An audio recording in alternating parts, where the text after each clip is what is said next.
درود و سلام علی و فاطمہ حسن و حسین پر مدام خاتون جنت بی بی فاطمہ الزہرا رضی اللہ تعالیٰ عنہا،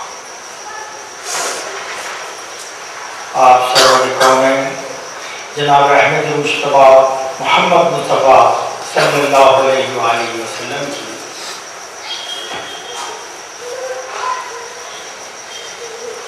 پاک بیٹی اور سید الاولیاء رضی اللہ تعالیٰ عنہ کی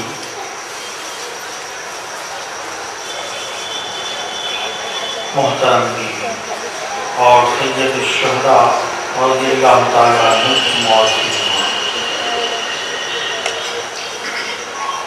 خاتون جنت بی بی فاطمہ الزہرا رضی اللہ تعالیٰ عنہ کے قدموں کی خاک پاک قربان، ان کے پاؤں کے نشانوں پر فدا اور ان کی چادر تطہیر کے سائے میں سایہ۔ خاتون جنت کون؟ اہل بیت اطہار کی عزت، سلطنت اسلام کی مقدس شہزادی، چادر تطہیر کی مالکہ اور رچ اور نجس سے مبررہ اور حیض و نفاس سے پاک۔ کون خاتون جنت جس نے اپنے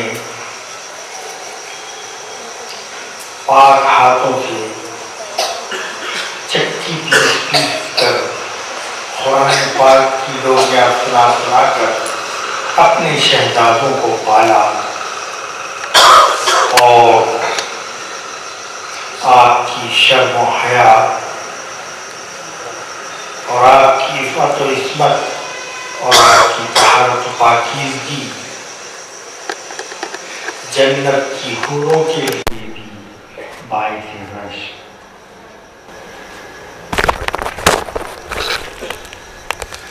آپ شادی کے بعد اپنے شفیق اور پیارے والد کے نورانی حجرت کے مستقیم 77,000 فرشتوں کی جماعت کا حفاظتی دستہ زہرا کے پاؤں چھومتا ہوا جا رہا تھا اور جنت کی حوریں راستے میں اپنی عفت کی چادر بچھا رہی تھیں۔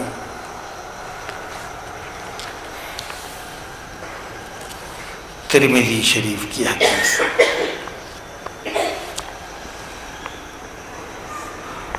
بی بی عائشہ صدیقہ رضی اللہ تعالیٰ عنہ راوی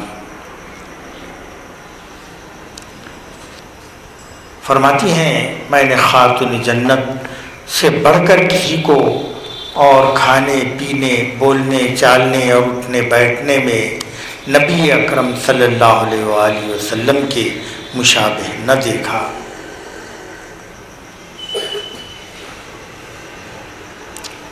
جب بھی بی بی فاطمہ زہرا حضور سرور عالم صلی اللہ تعالیٰ علیہ وآلہ وسلم کی خدمت میں حاضر ہوتی تو حضور علیہ السلام کھڑے ہو جایا کرتے، پھر پیشانی کو بوسہ دیتے اور اپنی مجلس میں بٹھلا دیتے۔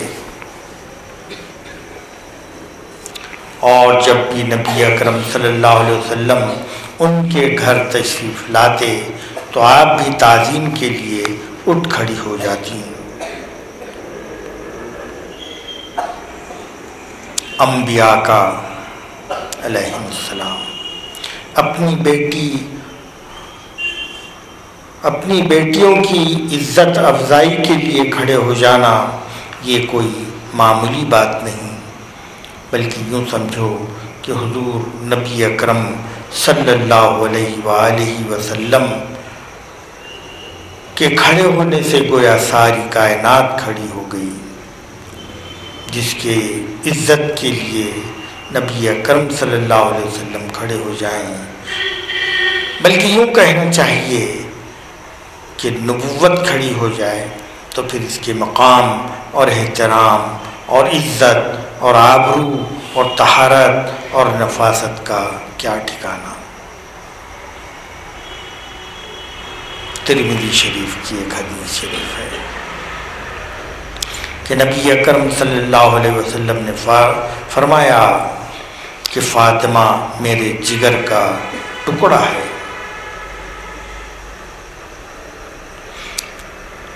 جس نے فاطمہ کو ناراض کیا اس نے مجھے ناراض کیا۔ کملی والے آقا سرکار دو عالم صلی اللہ علیہ وآلہ وسلم نے اپنی صاحبزادی کے لیے یہ ارشاد اس لیے فرمایا کہ ابو جہل نے اپنی بیٹی جس کا نام اوزا تھا حضرت علی کے نکاح میں دینے کی خواہش ظاہر کی، حضرت علی نے اس پیشکش کو قبول فرما لیا تھا، لیکن نبی اکرم صلی اللہ علیہ وسلم کو جب اس کی خبر ہوئی تو حضور منبر پر چڑھے اور ایک طویل خطبہ دیا۔ فرمایا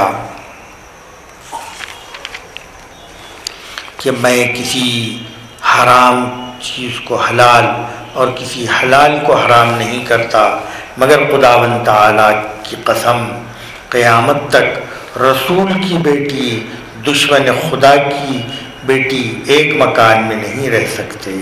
اس کا نتیجہ یہ ہوا کہ سیدنا علی کرم اللہ وجہہ نے اپنا ارادہ ملتوی کر دیا، اور پھر جب تک خاتون جنت بی بی فاطمہ الزہرا حیات رہیں حضرت علی نے دوسرا نکاح نہیں کیا۔ اشہد اللمعات حضرت شیخ محدث عبدالحق دہلوی رحمۃ اللہ علیہ کی ایک کتاب ہے، اس میں فرماتے ہیں کہ چونکہ حضرت فاطمہ الزہرا رضی اللہ تعالی عنہا حضور اکرم صلی اللہ علیہ وسلم کے دل کا ٹکڑا ہے، اس لیے اگر کسی نے فاطمہ کو گالی دی تو اس نے نبی کو گالی دی اور وہ شخص کافر ہو گیا۔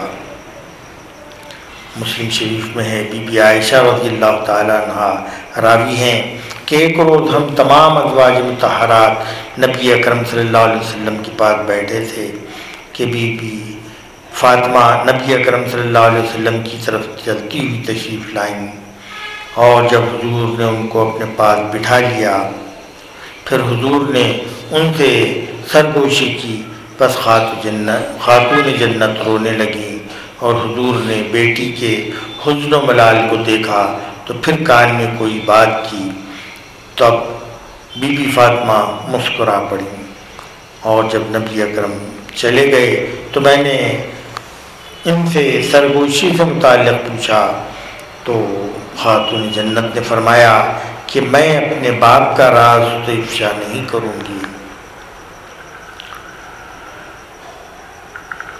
بی بی عائشہ رضی اللہ تعالیٰ عنہ فرماتی ہیں کہ حضور اکرم صلی اللہ علیہ وسلم کے وصال پاک کے بعد میں نے پھر حضرت زہرا رضی اللہ تعالیٰ عنہ سے اس راز کے متعلق پوچھا تو انہوں نے فرمایا کہ پہلی بار جو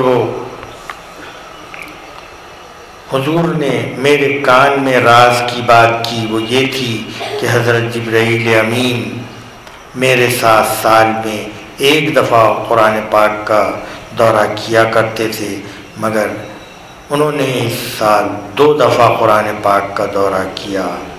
تب میں سمجھ گئی کہ اب میرے والد اس ظاہری دنیا میں تھوڑے ہی دن رہیں گے، اس لیے میں رونے لگ گئی، اور جب دوسری بار نبی اکرم صلی اللہ علیہ وآلہ وسلم نے مجھ سے سرگوشی کی کہ اے بیٹی فاطمہ، کیا تو اس پر راضی نہیں کہ تو جنت کی عورتوں کی سردار ہو یا تمام مسلمان عورتوں کی سردار؟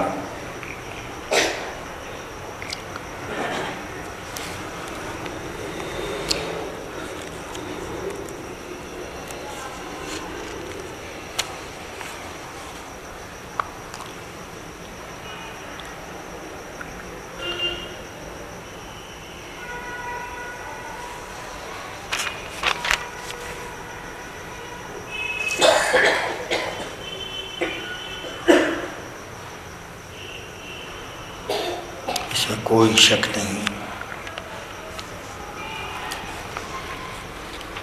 کہ امہات المومنین بھی بی بی عائشہ صدیقہ رضی اللہ تعالیٰ عنہ ام المومنین بھی ہیں اور بارگاہ الہی میں مقبول بھی ہیں.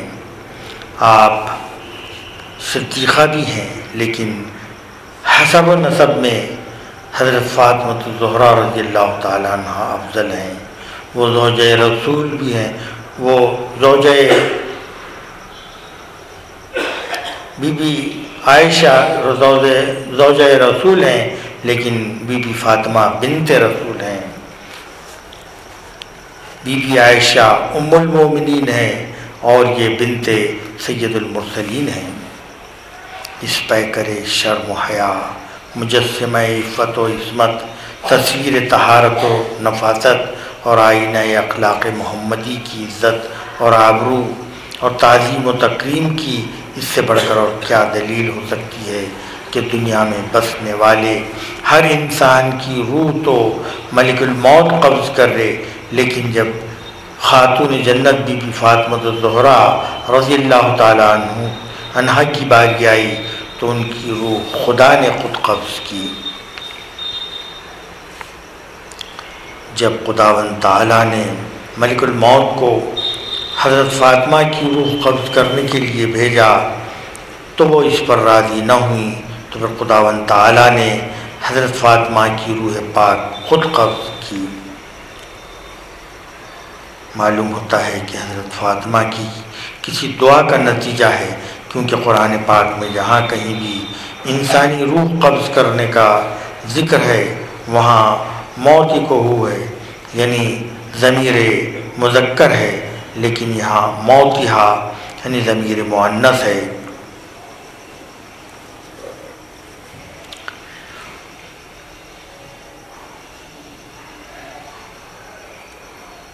تو شاید بی بی فاطمہ نے یہ دعا کی ہو کہ اے میرے پروردگار، تو نے کسی مؤنث کی روح قبض کرنے کی نسبت اپنی طرف کی ہے اور اس کا ظہور بھی ہوا، اور جب سے میں نے ہوش سنبھالا ہے میری آنکھوں نے کسی غیر مرد کو نہیں دیکھا، اور اسرائیل اگرچہ کہ فرشتہ ہیں لیکن میرے لیے وہ بھی غیر ہے.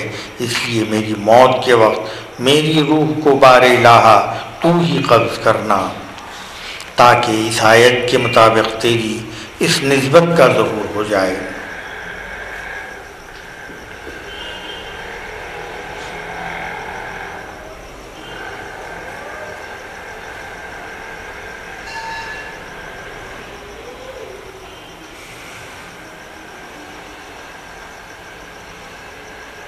سید المرسلین صلی اللہ علیہ وسلم کے وصال پاک کے وقت،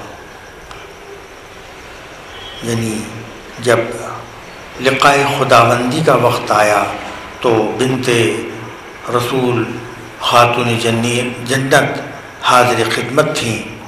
دروازے پر دستک ہوئی تو بی بی فاطمہ نے پوچھا کون ہے؟ باہر سے جواب آیا میں ایک اعرابی ہوں. تب آپ نے پوچھا کیوں آئے ہو؟ باہر سے جواب آیا کہ سرکار کی عیادت کو آیا ہوں. خاتون جنت نے فرمایا کل آ جانا. آنے والا لوٹ گیا. دوسرے دن کا شانہ نبوت پر پھر دستک ہوئی. حضرت زہرا نے پوچھا کون ہے؟ جواب ملا ایک اعرابی. حضرت بطول نے فرمایا کیوں آئے ہو؟ جواب آیا اپنی آقا کی مزاج پرسی کے لیے دور سے آیا ہوں، اندر آنے کی اجازت چاہتا ہوں. خاتون جنت نے فرمایا ابھی میرے ابا کی طبیعت ٹھیک نہیں، کل آنا. آنے والا پھر لوٹ گیا. دروازہ نبوت پر یہ دستک دینے والا اور پھر خاتون جنت کے کہنے پر واپس چلا جانے والا یہ اسرائیل تھا، جس نے ابتدائے آفرینش سے لے کر آج تک کسی سے اندر آنے کی اجازت طلب نہیں کی اور نہ ہی قیامت تک طلب کرے گا. لیکن یہاں وہ یہ جانتا تھا کہ دروازہ رسالت میں بیٹھی ہوئی پیکر عزت و عصمت اور تصویر شرم و حیا حضرت زہرا ہے۔ اگر میں اجازت کے بغیر اندر چلے گیا اور میری نظریں اس کے معصوم چہرے پر پڑ گئیں تو ہو سکتا ہے کہ دفتر ملائکہ سے میرا نام ہی کٹ جائے۔ تیسرے دن پھر آستانہ نبوت کا دروازہ کھٹکھٹایا گیا تو نبی کے لخت جگر نے پھر پوچھا۔ جواب وہی آیا، امام الانبیاء کی مزاج پرسی کے لیے بہت دور سے آیا ہوں۔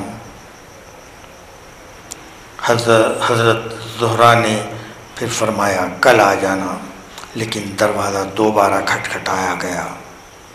سید المرسلین نے چشم رحمت کھولی اور فرمایا بیٹی دروازے پر کون ہے؟ عرض کی ابا جان کوئی اعرابی ہے، مسلسل 3 روز سے ہر روز آپ کی عادت کو آتا ہے، مگر میں ناسازی مزاج کی وجہ سے اندر آنے کی اجازت نہیں دیتی۔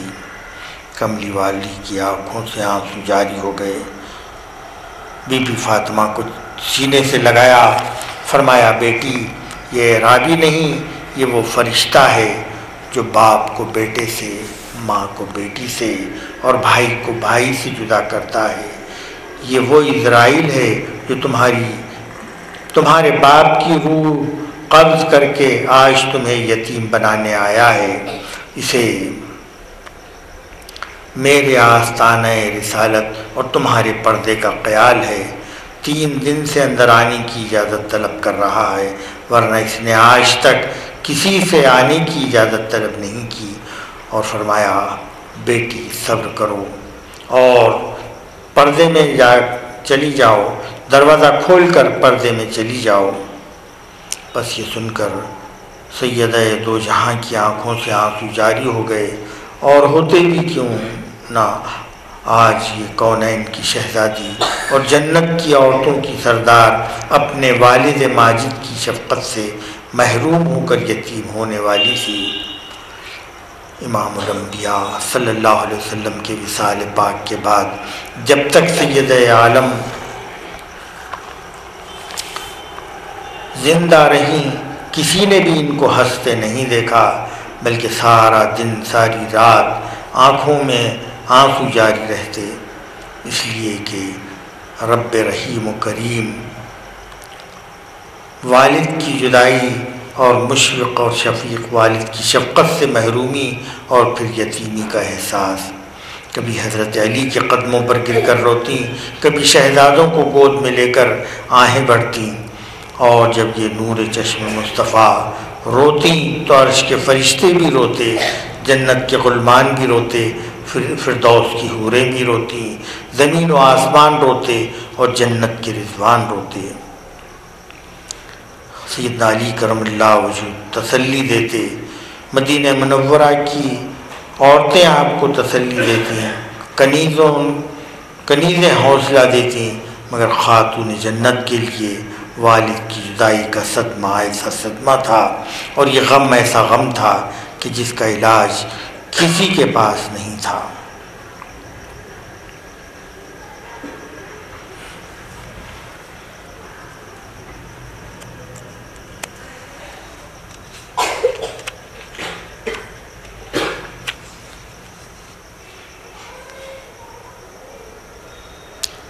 رسول پاک پہ بھیجے خدا